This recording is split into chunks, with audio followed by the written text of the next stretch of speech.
తాడిపత్రి మాజీ ఎమ్మెల్యే జేసీ ప్రభాకర్ రెడ్డి మరోసారి సంచలన వ్యాఖ్యలు చేశారు. 24 మంది వైసీపీ నేతలను వదిలిపెట్టే ప్రసక్తే లేదన్నారు.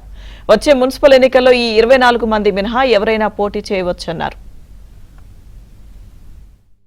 24 మంది అని చెప్తారు మా పార్టీలో ఉండే వాళ్ళందరూ.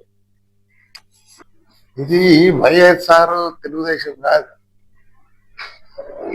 కేతిరెడ్డి హయాంలో చేసిన పాపాలు వీళ్ళందరూ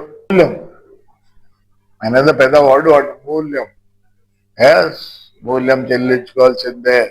మళ్ళీ 3 ఏళ్ళ తర్వాత మేము రెడీగా ఉన్నాం. లోపల కూడా పోయేదానికి రెడీగా ఉన్నాం. ఇప్పుడు పోయేదానికి రెడీ అయిందా జగన్ కూడా పెడతాన్ని శ్రద్ధలోడు చేసిన పని ఇదంతా. జగన్ అట్లాంటోడు కాదు. ప్రజాస్వామ్యం గురించి మాట్లాడతాను నేను వస్తాను. ఏమైనా కూడా మాట్లాడితే ఏమవుతుంది?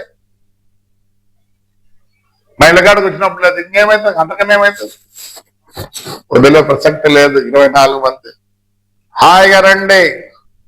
ఈ 24 పక్కన పెట్టి ఎలక్షన్ జరిపిపోతే నా కొడకాను